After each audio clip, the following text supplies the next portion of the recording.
নমস্কার বন্ধুরা, খিদে সাথীতে আপনাদের সবাইকে স্বাগত। আজকে বানাবো পুর ভরা পনিরের পটলের দোরমা। তো পটলগুলো নিয়েছি, পটলগুলো এক সাইডটা একটু কেটে নিয়ে ভালোভাবে ছুলে নিচ্ছি একদম হালকা হালকা করে। তারপর এই যে একটা ছুরির সাহায্যে বা একটা চামচের ডগ দিয়ে সমস্ত ভেতরের বীজ বা শাঁসগুলো বার করে নিতে হবে। নিয়ে এবার এটা পেস্ট বানাতে হবে। সঙ্গে দুটো কাঁচা লঙ্কা দিয়ে পেস্টটা বানিয়েছি। কড়াই তেল দিয়ে এই পেস্টটা একটু শুকনো শুকনো করে ভাজা ভাজা করে নিতে হবে। একটু সময় ধরে করতে হবে, কেননা জল থাকে। আর ভাজতে ভাজতেই এতে রেগুলার মশলা আপনারা ইউজ করবেন। একটু একটু নুন ঝাল মশলা বা জিরে গুঁড়ো ধনে গুঁড়ো যাই থাকুক না কেন, অল্প পরিমাণ একটু চটপটা হবে সেইভাবে দিয়ে পনিরটা দিয়ে দেবেন। দিয়ে ভালোভাবে কষিয়ে নেবেন। যতক্ষণ না এটা শুকনো শুকনো হয় ততক্ষণ এটা কষাতে থাকবেন। তারপর এটা নামিয়ে নেবেন। আপনারা চেষ্টা করবেন যেন কচি পটল হয়, কেননা একটু যদি শক্ত হয়ে যায় পটলের বীজটা তাহলে খেতে ভালো লাগবে না।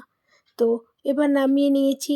এদিকে নিয়েছি জল ঝরানো টক দই, চারমগজ, তার সঙ্গে অল্প একটু কাজু, একটু কিশমিশ। এবার ওটা পেস্ট বানাবো।